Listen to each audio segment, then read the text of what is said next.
Bonjour mon père. Bonjour à tous. On peut dire bonjour, bien Bonjour sûr. mon père. Et un bon dimanche à tous. Il y a peu de temps, le pape avait donc demandé que le dimanche, un des dimanches de janvier, donc ce soit le dimanche de la parole de Dieu, parce que cette parole, elle est au cœur même de notre adhésion à Dieu, puisque Dieu s'est révélé à nous. Est-ce que Dieu peut parler et par quels moyens il parle, et jusqu'à ce mystère aussi de la parole révélée, incarnée, qui s'appelle Jésus-Christ.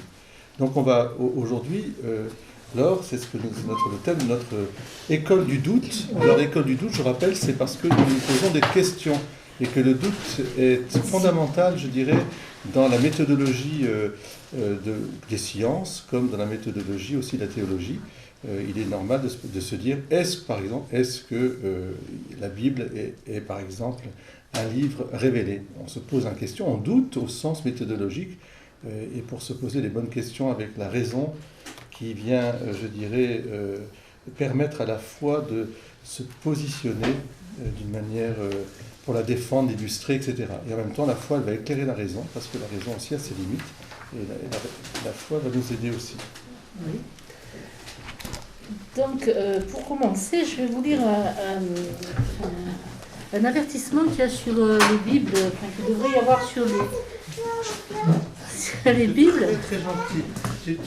L'utilisation de cette Bible peut provoquer une accoutumance. Elle peut induire une perte d'anxiété et de peur. Les effets secondaires possibles, une diminution de la tendance à mentir, à médire, à voler et à jalouser. Elle provoque amour, joie, paix et compassion. Si les symptômes persistent, remerciez Dieu. Voilà.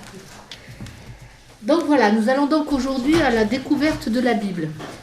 Alors, la Bible, c'est le livre le plus vendu au monde, hein, vous le savez. Mais je pense aussi que c'est celui qui est le plus difficile pour certains à aborder. Souvent, j'ai des personnes qui me disent qu'ils n'y sont pas forcément bien arrivés, que voilà. Hein. Donc, je vous montre par exemple une Bible. Hein. Il y a celle-là, mais il y en a plein d'autres. Hein. C'est quand même un livre assez conséquent et qui mérite pas mal d'explications. D'accord ? Alors, moi, je vais me retourner vers vous, Père Gabriel, et je vais vous demander qu'appelle-t-on Bible ? Et comment, quand et par qui a-t-elle été écrite ?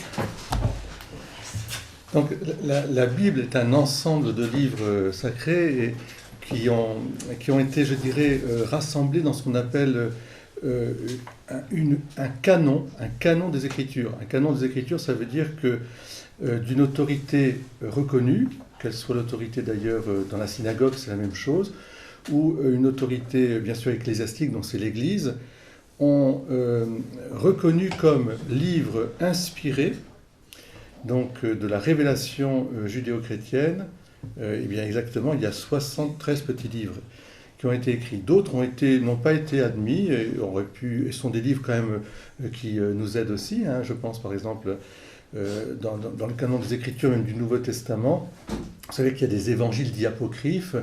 Il y a aussi des lettres, par exemple la lettre de Saint Clément de Rome, à un moment était lue dans les églises comme une lettre, je dirais, au fond comme une épître. Et puis finalement, l'Église a ramené ça à l'Ancien Testament et au Nouveau Testament, qui forment une seule Bible pour nous. Hein, il n'y a pas la révélation d'avant au sens qu'il y aurait un Dieu différent. Non. Il y a bien un code, donc un canon des Écritures. Et c'est important de lire toujours la Bible en Église, c'est-à-dire dans cette perspective justement que cette parole révélée qui nous a été confiée et qui a été transmise d'abord par oral et qui ensuite a été écrite par différents auteurs, eh bien, nous la lisons dans cette, je dirais, autorité qui vient même au fond, de Dieu lui-même, qui a institué cette autorité. Voilà. Donc voilà la Bible. La Bible, c'est cet ensemble de livres écrits à différentes époques qui parlent de Dieu. Et moi, je dirais même qu'une bonne définition de la Bible, c'est la lettre qu'un fils écrit à son père pour nous dire qui il est, puisqu'au fond, la clé de l'Écriture reste le Messie, le Christ Jésus, voilà, une lettre d'amour d'un fils à son père pour nous ramener à cette filiation divine. Alors, combien de livres pour l'Ancien Testament? Ben, il y en a 46. 46 livres pour l'Ancien Testament et 27 livres pour le Nouveau Testament. D'accord? Donc, nous avons différents styles, on va dire ça comme ça, différents styles de livres,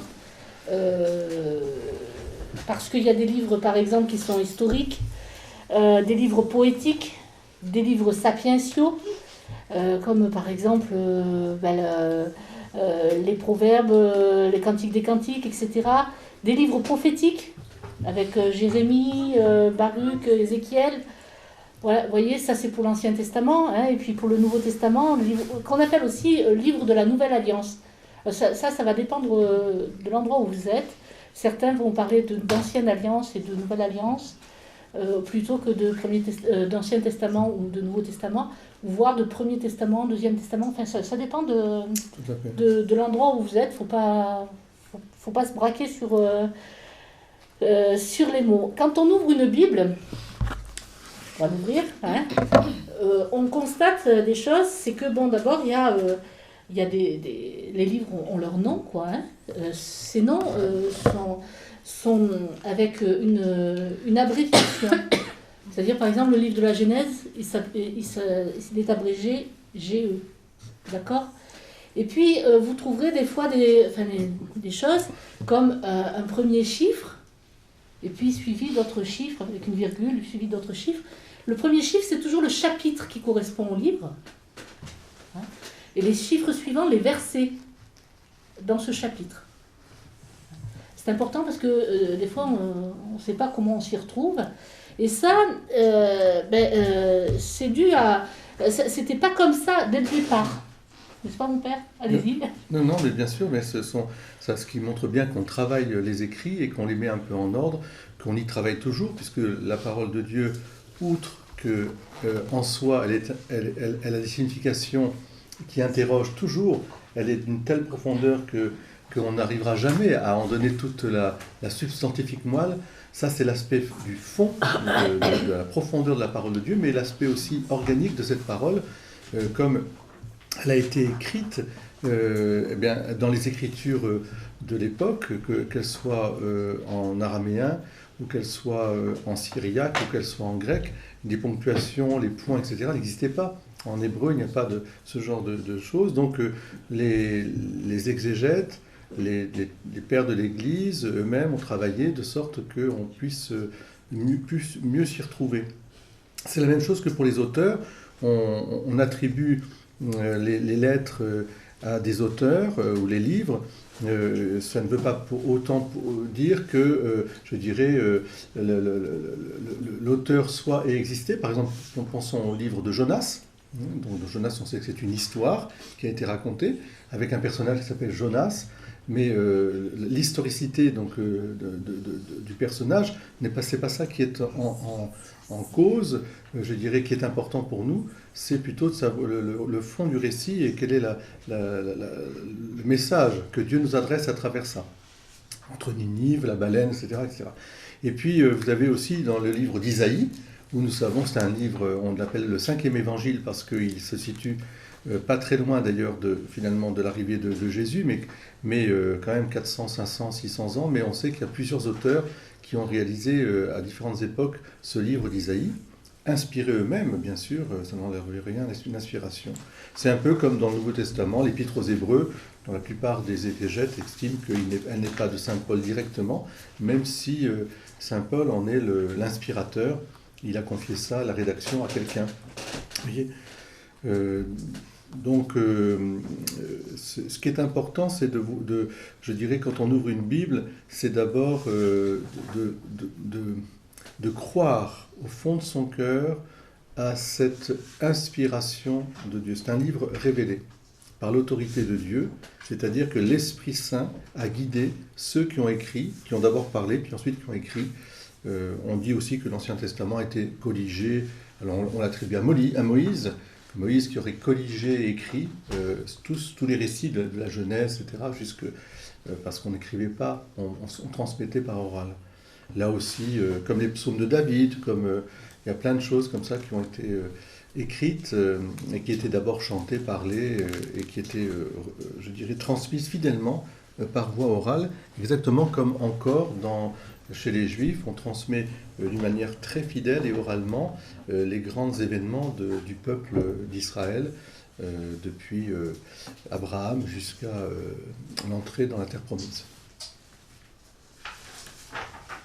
Donc on considère que quand même les plus anciens textes datent d'il y a plus de 1000 ans avant Jésus-Christ. On remonte quand même très loin.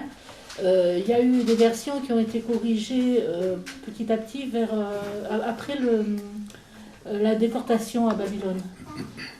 Parce que justement il y avait des choses qui leur posaient problème, puisqu'ils avaient été déportés très longtemps, et que certains se posaient vraiment la question de savoir pourquoi ils avaient été déportés. Et donc il a fallu qu'ils revisitent aussi un petit peu leurs textes pour pouvoir apporter les réponses. C'est là qu'on arrive à est-ce que c'est un livre de science? Est-ce que c'est un livre d'histoire? Est-ce que c'est un livre... Quand vous ouvrez en fait la Bible, qu'est-ce qui vous frappe en premier? D'abord, je reviens un peu à la lettre, à l'histoire d'une lettre. On a l'impression que ça s'adresse quand même, d'abord, beaucoup de livres s'adressent à moi personnellement, ou à chacune et chacun d'entre vous personnellement. On a l'impression qu'on s'adresse à nous.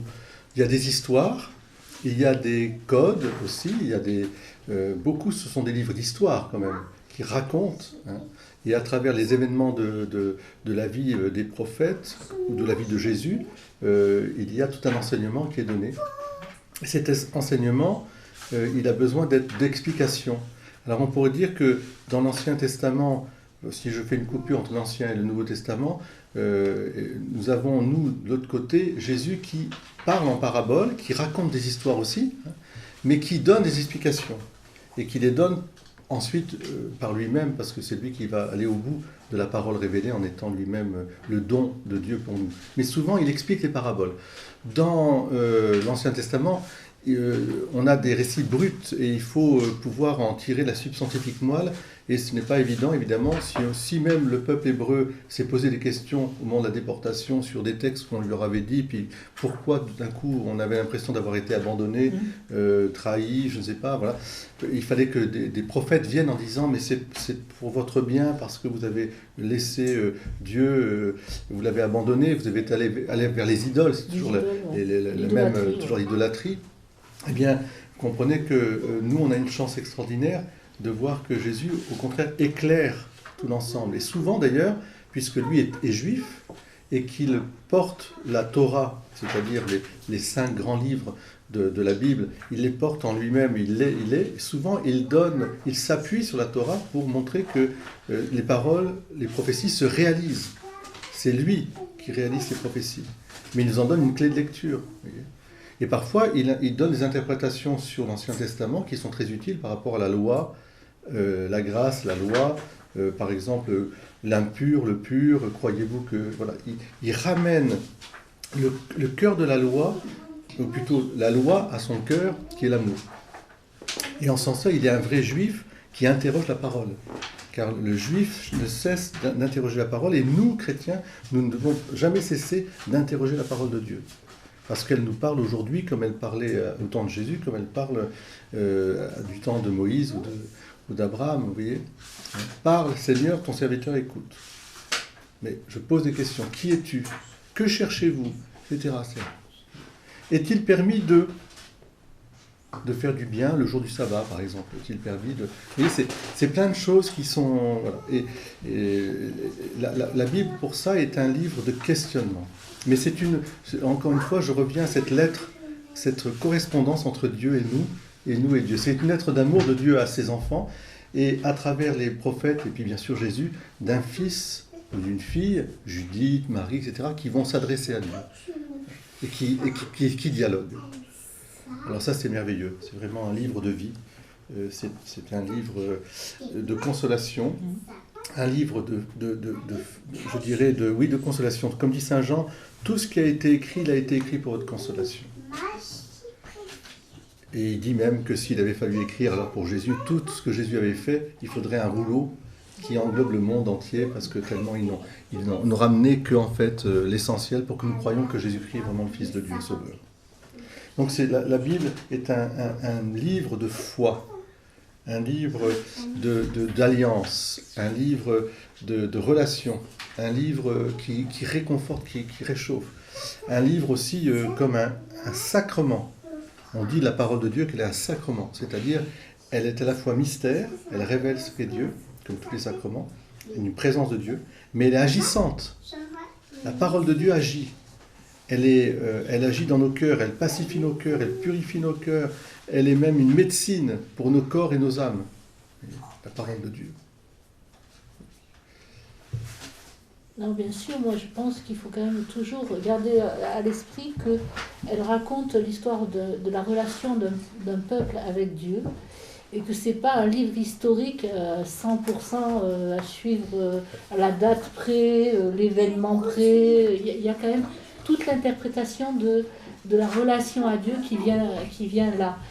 Celui qui cherche juste un livre historique, là, il ne va pas forcément être d'accord.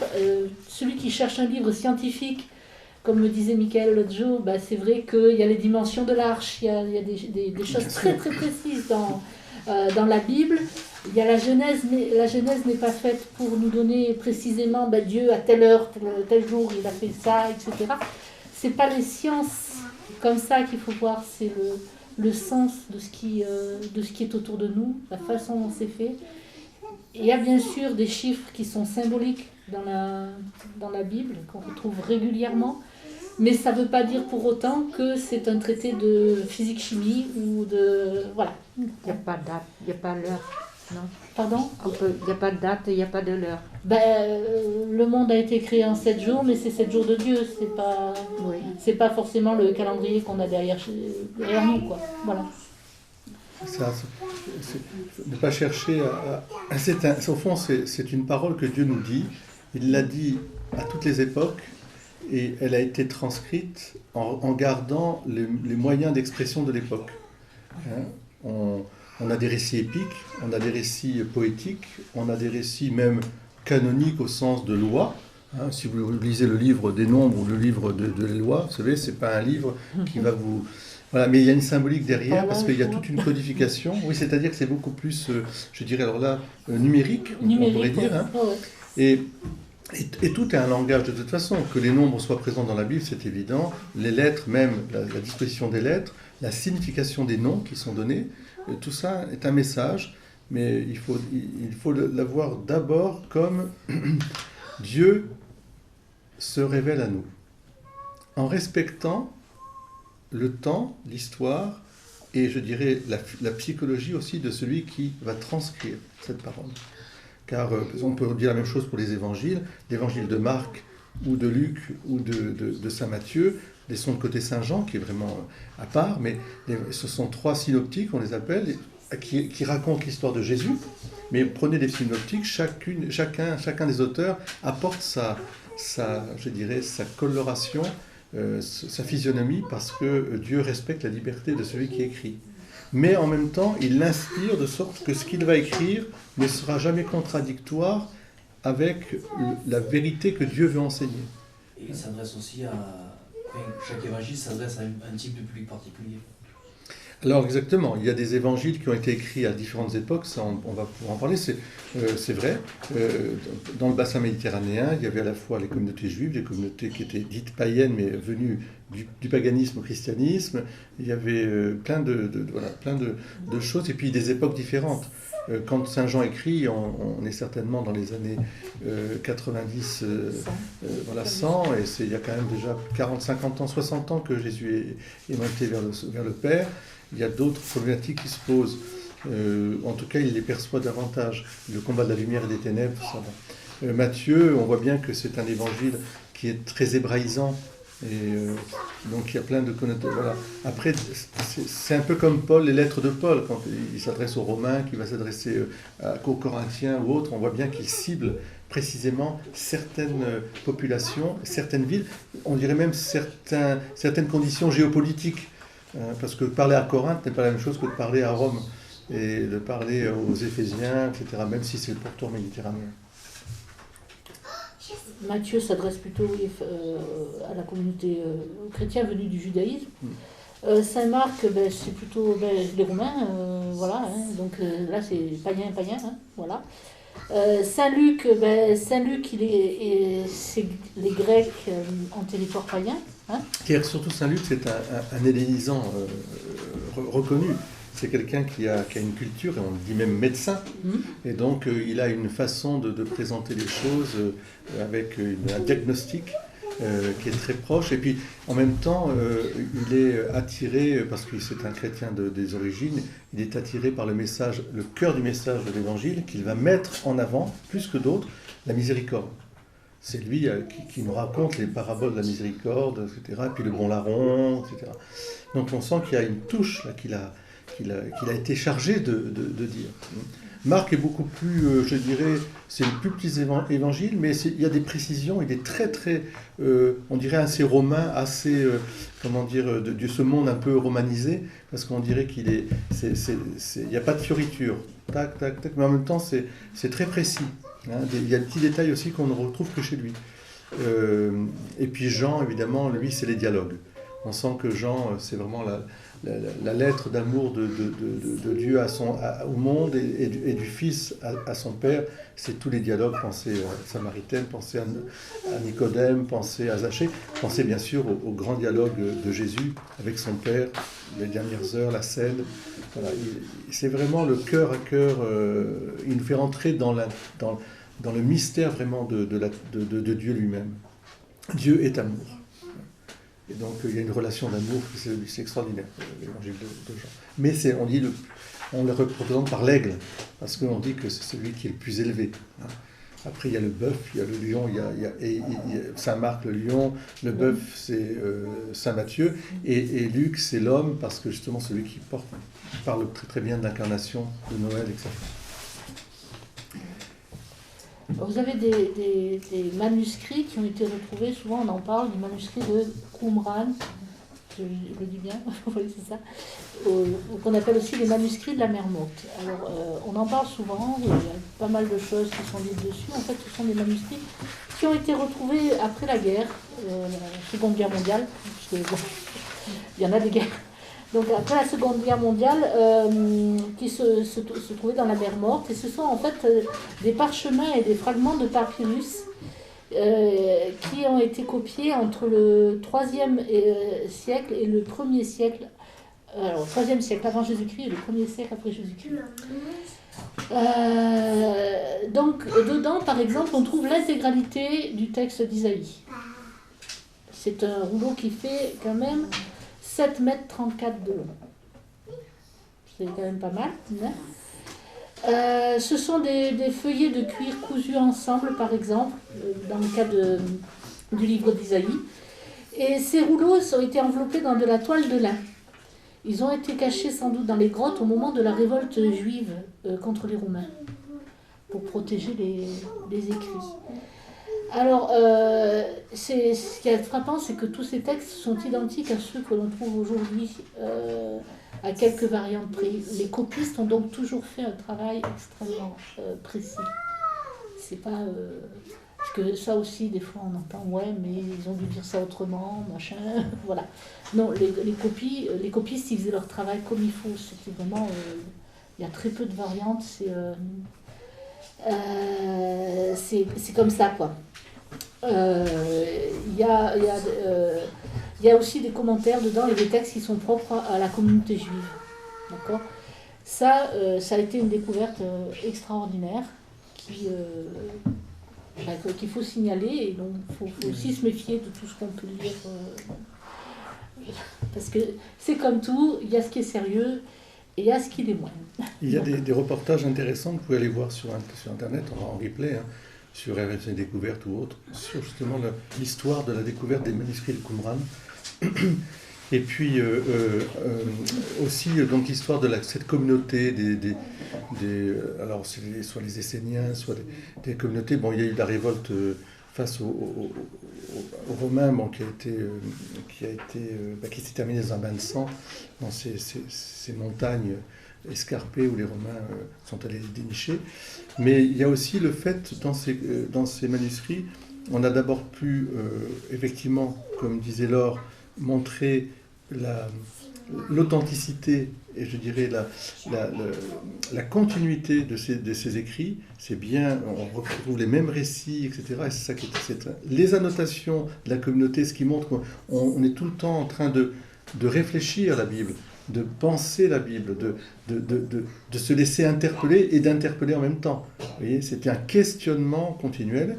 Et puis, quelques livres qui ne font pas partie du livre des canons des Écritures, mais qui sont aussi des réécritures ou des histoires, un peu comme au temps de Saint-Augustin, après Saint-Augustin, pas mal d'auteurs spirituels signaient Saint-Augustin des sermons à la mode de. Alors ils ont écrit des choses, ce sont des livres dits apocryphes, mais qui sont intéressants aussi, et dont on se sert pour des commentaires spirituels. Donc, parce qu'on ne cesse d'interroger la Bible, on ne cesse de la copier quelque part. Et puis l'Esprit Saint continue toujours aussi à inspirer des auteurs pour nous aider à mieux comprendre la Bible. Non pas que le canon, alors le canon des Écritures, ça veut dire que la révélation, une fois que l'Apocalypse a été écrite, la révélation, elle est close. Il n'y a plus de révélation autre. C'est ça qui est très important de comprendre, c'est que quand je prends la Bible, j'ai la révélation sur Dieu, le Dieu à la fois un et trine.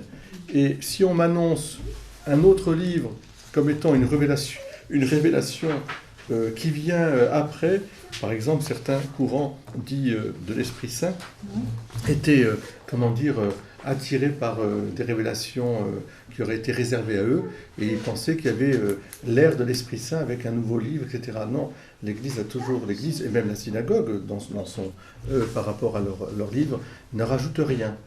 Mais ils vont dans un sens de commentaires, etc. Donc, c'est pour ça que c'était quand même un livre de vie, et que même s'il y a plusieurs éditions, c'est un livre sur lequel on peut vraiment appuyer sa vie. C'est la parole de Dieu révélée. Alors, en ce qui concerne le canon des Écritures, le canon que nous avons actuellement correspond à peu près à ce qui était déjà à la fin du IIe siècle. On a eu un problème à un moment donné avec Marcion qui souhaitait supprimer l'Ancien Testament. Voilà, ça s'appelle le marcionisme. Et puis, je dirais, toute cette histoire, l'Église a souhaité justement poser définitivement ce qu'étaient les Écritures. Ça a été confirmé au Concile de Trente. Pourquoi ça a été confirmé au Concile de Trente ? Parce que tout simplement, il y avait le problème dont nous avons parlé tous les deux. Vas-y, explique un petit peu. Sur le protestantisme et sur les Écritures.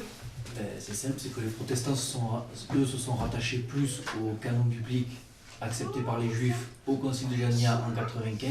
C'est un concile juif et pas un concile chrétien, d'accord ? Vas-y. Voilà, donc du coup, ça fait qu'on n'a pas tout à fait le même livre en ce qui concerne l'Ancien Testament. C'est ça, et puis même pour tout le monde. Oui, et puis il y avait d'autres, surtout la problématique, je dirais qu'à la limite ça on peut discuter, et puis on peut d'ailleurs même lire ces livres, et eux-mêmes sont quand même ouverts maintenant à la lecture de tous les livres, comme d'ailleurs chez les Juifs, beaucoup de Juifs maintenant lisent aussi le Nouveau Testament, mais c'est plutôt la clé de lecture de la Bible. Est-ce que la Bible c'est d'abord une parole qui se révèle et qui va se révéler avec un sens d'abord oral avant d'être une lettre écrite, ou alors est-ce que c'est le fameux argument des protestants du temps de Luther, sola scriptura, nous ne croyons que ce qui est écrit dans l'écriture, le reste, tout ça c'est un ajout des hommes, sous-entendu l'Église c'est pas la Bible, l'Église va institution, etc. Nous sommes de la vraie Église évangélique parce que justement nous ne croyons qu'à l'écriture. Or, le sola scriptura n'existe absolument pas dans le canon des Écritures. Jamais dans l'Écriture, vous verrez qu'on ne doit... carrément contredit.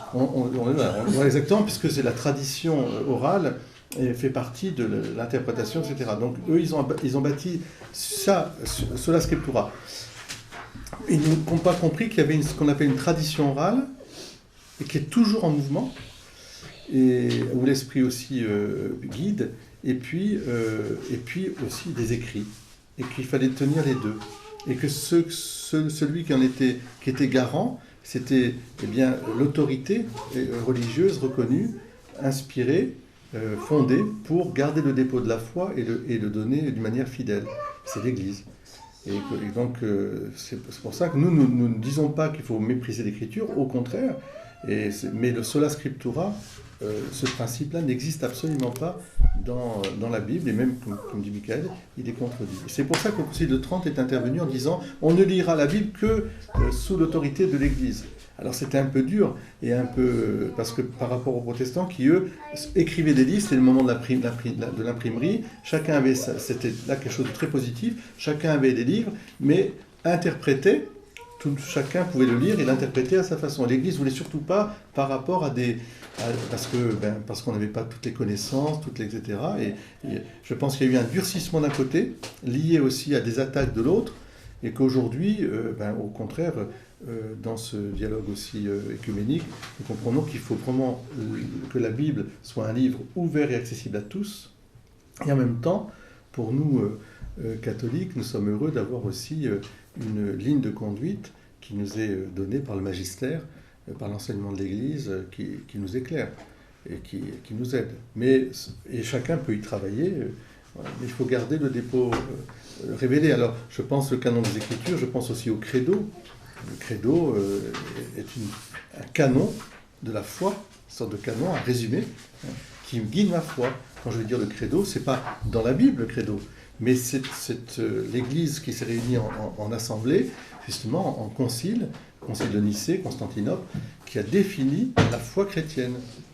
Et c'est important, ça ne contredit pas la Bible, au contraire, ça vient, je dirais, la fortifier. Alors, il y a Marcion qui avait posé la question, donc, puisqu'il voulait le supprimer, de l'Ancien Testament. Et j'entends régulièrement ce genre de truc, des fois Oui. encore, on n'en a pas besoin, c'est pas le même Dieu, machin, enfin bref.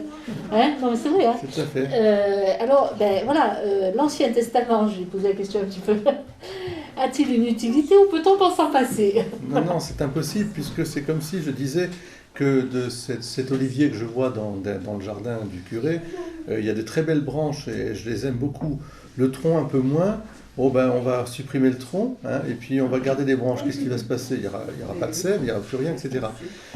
La première utilité de la Bible, c'est de montrer la fidélité du plan de Dieu.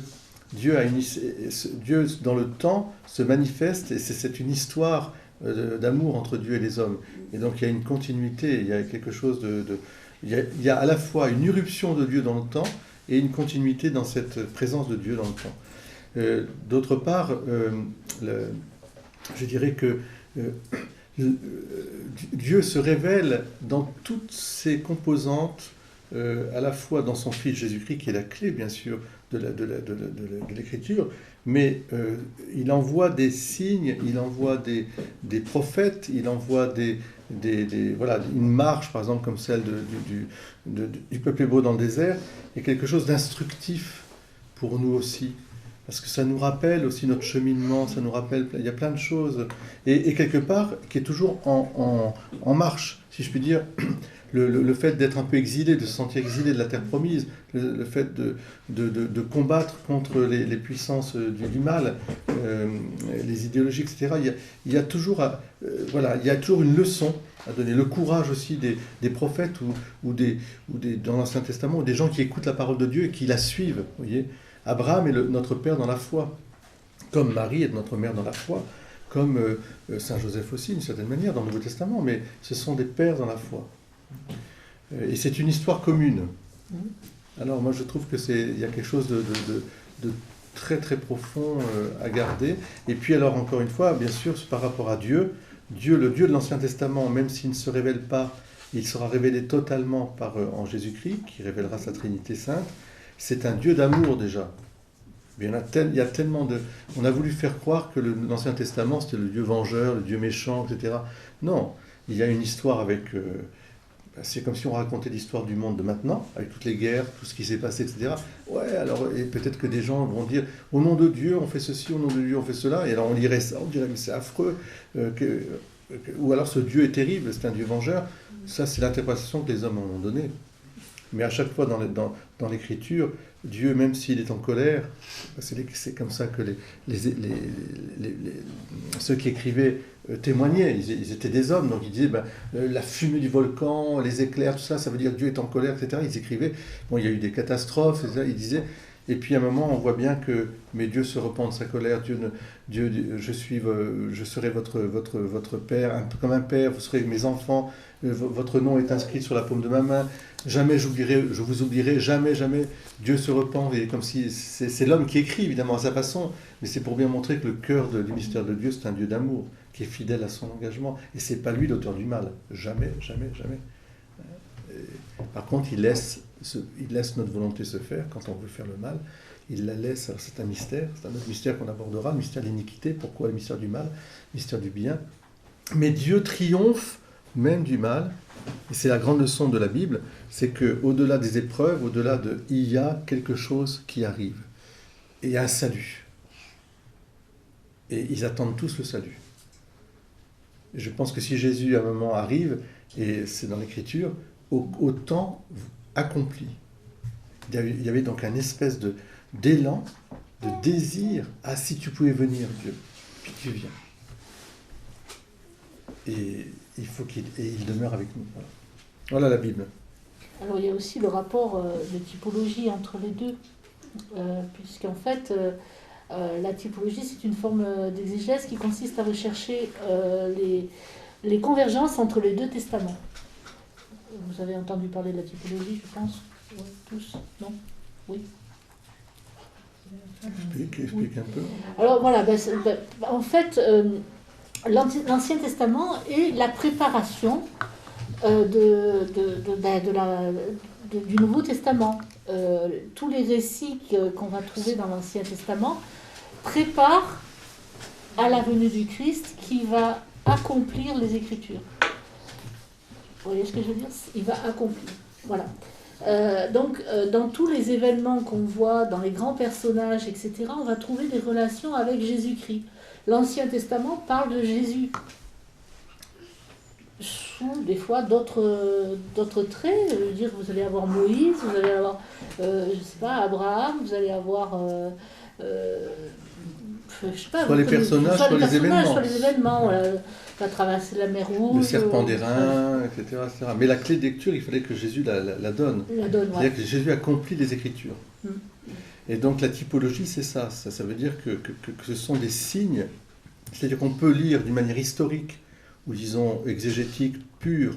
C'est une histoire qu'il nous a racontée, bien la situer, c'est important, le sens littéral. Le sens littéral, et en même temps, après, voir à travers le Christ et dans le Nouveau Testament, tout ce que Jésus nous dit pour dire « j'ai accompli les Écritures ». C'est le sens un peu de l'évangile d'aujourd'hui. Il parle avec autorité. C'est-à-dire qu'en lui, ce n'est pas simplement un prophète qui dirait Dieu m'a dit de dire ceci, mais je suis la parole. C'est-à-dire la parole, elle s'incarne, elle se dévoile. Tout ce que... il dira d'ailleurs Abraham se réjouit de mon jour. C'est une manière assez particulière. Mais tu n'as même pas 50 ans, et Abraham, il vivait en 1400, bien avant, même 2000, avant Jésus-Christ. Alors comment est-ce possible? Eh bien, c'est parce que dans ces prophéties, dans cette obéissance d'Abraham à Dieu, dans ce plan de Dieu, en lui disant « Tu seras le peuple d'une multitude, tu seras le père des croyants, et de cette génération des croyants sortira mon élu, en fait. » Eh bien, Abraham, avec une permission de Dieu, comprend que Dieu va venir en personne. Il n'est qu'un instrument. Puis on pourrait dire de plein d'autres. Isaïe, évidemment, c'est extraordinaire. Adam qui fait... Et Adam et Ève aussi. Adam et Ève se sont couchés du sommeil de la mort en sachant que Dieu viendrait sauver le monde. Ça j'en suis sûr. C'est pour ça d'ailleurs qu'une des traditions du Golgotha, vraie ou fausse, mais enfin c'est une typologie là aussi, montre qu'en dessous de la croix du Christ, il y avait le crâne C'est pour ça qu'on met des crânes d'Adam et Ève qui étaient en dessous, et qui eux-mêmes, comment dire, l'histoire est fidèle, voilà, Dieu est fidèle à son histoire, vous voyez, c'est l'arbre de mort qui était devenu au paradis terrestre, c'est devenu l'arbre de vie à travers la mort de Jésus. Sur la croix. Sur la croix. Ouais. Dans les évangiles, on le dit aussi chaque fois, Et oui. ça doit être fait ainsi afin que ça s'accomplisse. Exactement, les Écritures. Donc s'il y a bien un témoignage que Jésus apporte, c'est ça, c'est qu'il accomplit les Écritures. En lui, nous comprenons l'Écriture. En lui. Et parce qu'il la réalise. C'est donc indissociable, on ne peut pas se passer de l'Ancien Testament. Et il faut faire les deux. Je crois qu'il faut avoir une étude littérale, parce qu'il faut aussi bien étudier le contexte, etc. L'histoire sainte. Il faut la connaître C'est quand très même. important. Et en même temps, bien Pas sûr, mettre Adam et Ève c'est un livre de vie. Moïse, hein, c'est pas un livre d'exégèse pure. Il y a des biblistes qui vont étudier chaque verset divisé en deux.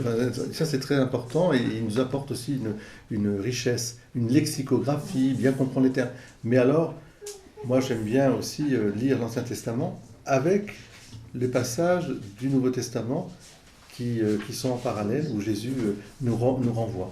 Donc, pour ça, vous avez des Bibles qui ont dans la marge, enfin pas sur celle-là, mais j'en ai une à la maison. Dans la marge, vous avez à chaque verset des concordances. Les concordances dans l'Ancien Testament. Alors Nouveau et Ancien Testament. Nouveau et Ancien Testament. Et ça, c'est vachement important pour arriver à comprendre les choses. Il faut prendre un peu de temps des fois aussi pour dire, il ne faut pas simplement le lire comme ça. Aussi, il y a même une édition tout à fait remarquable canadienne, franco-canadienne, oui, qui a étudié à la fois, qui a sorti donc le Pentateuque, et puis ensuite les évangiles, et puis ensuite les épîtres, et à chaque fois il y a deux volumes. Il y a un volume donc avec le texte, et dedans il y a des concordances. Et dans l'autre, alors quand je dis les concordances, Ancien et Nouveau Testament, c'est-à-dire que toute la Bible. C'est-à-dire que quand on lit un texte, on voit les résonances que ça peut avoir sur les autres parties de la Bible, parce que la Bible n'est qu'un seul livre en fait. Et puis le deuxième volume est une explication des versets avec l'aide soit du catéchisme, soit des pères de l'Église, soit des exégètes. Enfin, c'est une édition cotée, enfin je dirais, c'est vraiment extraordinaire. Et je pense que, jusqu'à présent, je n'ai pas trouvé mieux comme concordance et comme explication, comme unir notre regard sur la Bible. C'est la même chose, si vous voulez, vous ne pouvez pas sortir un passage de la Bible sans le replacer dans son contexte et aussi dans l'ensemble. Parce que c'est là qu'on peut faire des erreurs, évidemment, et hypertrophier. Et la Bible peut être un objet à la fois de sainteté, mais aussi, elle peut être aussi, comme tout livre, on peut faire dire n'importe quoi et s'en servir pour... c'est ce que font les sectateurs. En général, ils prennent une partie, ils vont appuyer toute leur théorie là-dessus, et puis on va perdre de vue le cœur même, qui est l'amour de Dieu pour nous, et la réponse d'amour de Dieu librement de l'homme pour Dieu. Voilà. Donc on a vu qu'il y avait un sens littéral, il y avait un sens allégorique avec justement les correspondances entre l'Ancien et le Nouveau Testament. Il y a un sens moral. On trouve un sens moral dans la Bible, bien sûr. Toute la morale chrétienne sort de la Bible, elle ne sort pas comme ça d'un chapeau. Souvent on dit la morale, ça a été inventé par l'Église. Non, ça se trouve bien là-dedans. Non seulement ça se trouve déjà à l'origine, le bien et le mal. Il y a deux voies, il n'y en a pas 36, tu fais le bien ou tu fais le mal. Et c'est carré. De ce côté-là, il y a deux voies. Il y en a une qui mène au ciel et l'autre qui mène en enfer. Et c'est tout, c'est dès le départ, c'est comme ça. Et puis il y a le décalogue.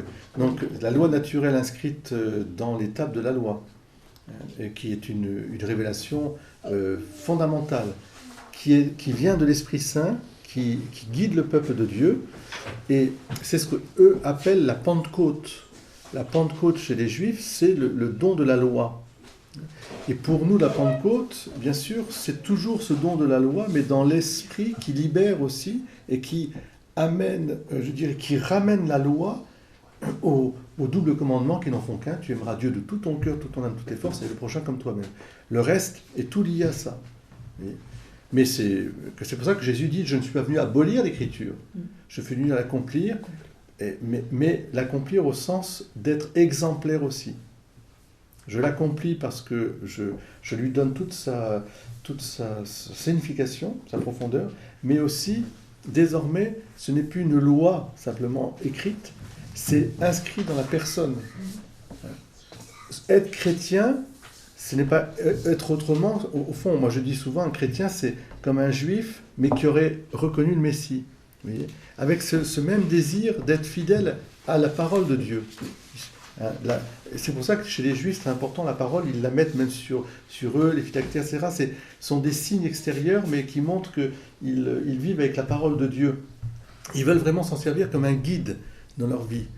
Mais il y a toutes les exagérations qu'on peut avoir. C'est un peu comme quelqu'un qui dirait, moi j'ai la Bible tout le temps avec moi, puis vous me parlez, bonjour, il est quelle heure? Attendez, je vais vous le dire, j'ouvre la Bible, etc. Bon, là il y aura peut-être des exagérations, vous voyez, la personne qui ne fait que répondre à tout par une parole de la Bible. Il faut savoir aussi être cohérent dans ce qu'on fait. Mais en même temps, si tu me dis, mais quel sens donner à ma vie, et puis j'aimerais pouvoir, qu'est-ce qu'il y a après la mort, par exemple, et qu'est-ce que je ne sais pas, je vais voir les dernières nouvelles, c'est pas faux de dire, tiens, j'ouvre aujourd'hui, je lis, ensuite Judas marcha sur Carnion et le temple de la déesse, et il égorgea 25 000 personnes. Bon, ben voilà, donc, là, c'est un passage que je viens de lire. Ce qui montre que là, c'est le livre des Maccabées, c'est l'histoire de la révolte du peuple juif pour retrouver sa liberté, et en même temps, dans ce temps qui était le leur, il était évidemment que si je laisse ça comme ça, brut, à des personnes qui sont fragiles, ils peuvent comprendre que pour venger l'honneur de Dieu, il faut aller tuer, voilà. Et c'est ainsi que le fanatisme grandit, parce que le fanatisme, c'est du littéral, donc c'est une absence de Dieu, en fait, d'une relation avec Dieu. Contrairement à ce qu'on pourrait penser, un fanatisme, c'est pas quelqu'un qui a Dieu tout le temps présent, au contraire, il n'a pas Dieu présent. Parce que s'il avait vraiment Dieu présent en lui, il comprendrait que Dieu n'est qu'amour. Sinon, c'est pas un Dieu, c'est un démon. C'est pas possible. Donc, et alors, la lettre. Donc on doit toujours lire la Bible, et puis alors je dirais même qu'on doit la lire ensemble. C'est un livre de famille, c'est un livre... Alors ça, les Juifs pour ça sont magnifiques, parce qu'ils sont toujours en train de vivre la Bible chez eux, en famille, par les rites. Dans le bulletin de ce dimanche, je parle du rite de la crêpe, faire sauter la crêpe. Je dis pourquoi c'est important, parce que je pense que c'est en famille qu'on transmet justement cette histoire sainte. Là, c'est la présentation de l'enfant Jésus au temple. Lumière pour éclairer les nations. Alors on allume des bougies, on fait sauter la crêpe, etc. Et on raconte aux enfants pourquoi on fait sauter des crêpes à la Chandeleur. Parce que là, vous entendez la radio, la télévision, tout le monde vous parle de la Chandeleur, merci, et je suis très content. On va faire sauter les crêpes, mais pourquoi on a fait... C'est quoi la Chandeleur? Voilà. Et donc, c'est à nous, comme dans les familles juives, familles chrétiennes, de transmettre en oralité, en geste, vous voyez, comme l'agneau pascal, comme on pourrait dire la dinde de Noël, si vous voulez, ou comme les chocolats, les œufs en chocolat. L'œuf de Pâques, c'est vraiment le symbole de la Renaissance. Et c'est comme ça que l'histoire entre en nous, vous voyez, et qu'elle devient, que la parole de Dieu, je dirais, vit en nous. Alors vous m'excusez, je vais y aller. Il y a juste un dernier sens, qui est le sens anagogique, c'est que nous pouvons voir dans les événements qui sont passés des significations éternelles. D'accord? Il y a un sens aussi qui va vers Dieu, et qui fait que, par exemple, l'église sur la terre est le signe de la Jérusalem céleste, par exemple. Enfin, je vous donne un exemple comme ça. Ensuite, pour parler d'un sujet un petit peu, qui concerne aussi, vous avez, souvent on va vous dire que Jésus parlait araméen, d'accord, sa langue c'était l'araméen. Donc vous avez quand même des livres qui vous traduisent les évangiles de l'araméen, d'accord. C'est toujours intéressant à lire, mais il ne faut pas prendre n'importe quoi. Celui-là, par exemple, est très bien fait, ce sont des spécialistes. Mais il y en a d'autres qui donnent carrément dans l'ésotérisme, il faut éviter. D'accord? Donc faites bien un choix, soyez bien prudents, toujours, quand vous achetez un livre. Celui-ci est très bien, et puis il y en a d'autres. Donc oui, effectivement, ce qu'on appelle la péchita, c'est-à-dire le texte en araméen existe. Il apporte des choses très précises, comme toute traduction, je vais vous dire en fait. Hein. Les mots, on a des nuances dans les mots. Je pense que vous voyez ce que je veux dire. Une même chose ne va pas se dire de la même façon. Il va y avoir des nuances dans les mots. Et donc dans la Péchita, effectivement, il y a des mots que Jésus utilise et qui ont des sens très précis et qui donnent des nuances. Voilà. Ça peut vous apporter quelque chose, d'avoir ces nuances. Pour mieux comprendre des mots comme miséricorde ou autre, certaines nuances, ça peut aider. Mais par contre, lire n'importe quoi, c'est pas forcément bon. Hein. Donc, je vous dis. Et puis, quelques petites choses sur la Bible de manière informelle. La Bible a été traduite, selon vous, en combien de langues? Vous savez pas? 674 langues. Voilà. Ça, c'était à la fin 2017. Alors, je ne sais pas combien vous en parlez. Bon, bref. Il y a des pays où il est interdit de posséder une Bible. Corée du Nord, par exemple. La Corée du Nord, mais d'autres pays aussi. Voilà. Ça vous mène tout droit en prison. Hein, c'est vraiment interdit. Toutes les Bibles qui sont parties dans l'espace ne sont pas revenues sur Terre. Et oui, ça a l'air couillant, mais sachez que, voilà, il y a encore une copie papier d'une Bible avec une couverture rouge qui a été portée sur la Lune lors de la mission Apollo 15. Voilà. Elle repose toujours sur un tableau de bord du véhicule lunaire itinérant abandonné, laissé par l'astronaute David Scott. Voilà. Et nous rappelons que Buzz Aldrin, que vous connaissez, Oui. ouais, vous connaissez tous Buzz Aldrin, non? Sur la Lune. Il a communié sur la Lune. On lui avait confié le Saint-Sacrement, il a communié sur la Lune. Voilà. Ça, c'est des choses qui, voyez, qui font que vous rendez compte que même dans les choses les plus techniques, on peut avoir aussi être accompagné par Dieu. Voilà. Et enfin, pour choisir une Bible, alors c'est un peu compliqué, des fois, on me demande souvent quelle Bible choisir et tout. Alors je dirais que la traduction officielle liturgique, elle est bien, parce qu'elle est accessible à tous, les mots sont simples, voilà, là, elle est bien. Mais bon, vous avez aussi la Bible de Jérusalem, qui est plus approfondie peut-être, avec plus de commentaires, plus de choses comme ça. Vous avez la TOB, qui est une Bible œcuménique. Hein. Et puis bon, vous avez des Bibles beaucoup plus anciennes, mais beaucoup plus anciennes, ça c'est plutôt pour les passionnés, je pense, parce qu'ils vont faire des comparaisons entre les traductions, etc. Vous en avez qui ont la Bible en latin, hein. Ça c'est pour ceux qui sont latinistes et qui veulent comparer aussi les traductions. Enfin bref, vous pouvez passer beaucoup de temps sur pas mal de choses selon les centres d'intérêt que vous avez. Voilà. Pour les protestants, on dira qu'il y a la Bible King James et la Bible Second.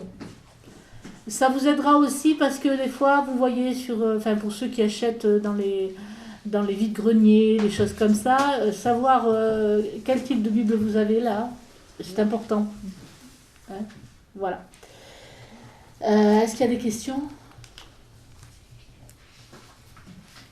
Non? Non, c'est bon. Alors, pub, le catholicisme pour les nuls, qui va vous aider à comprendre le catholicisme et qui parle de la Bible. D'accord? Ce petit livre sur la Bible qui va vous parler aussi des grands personnages et puis de certaines relations avec Jésus. Le dictionnaire de la Bible, ça contient à peu près tout ce que vous avez dans la Bible, tous les noms, un dictionnaire quoi. Voilà. Comme je vous l'ai dit, la Péchita, donc les évangiles traduits de l'araméen. Et ici, vous avez quelque chose qui peut vous introduire effectivement dans la typologie. C'est découvrir la Bible en un week-end. Facile à lire, abordable par tous. Ça vous donnera les grandes lignes de la typologie. Hein. C'est pas mal aussi. Et pour ceux qui sont vraiment intéressés par la typologie, vous avez Sacramentum Futuri.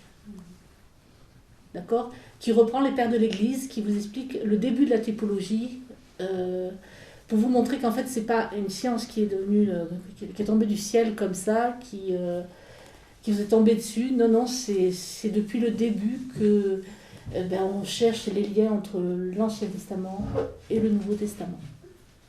Voilà. Merci. Je vous remercie tous. Je vous souhaite un bon dimanche. Merci.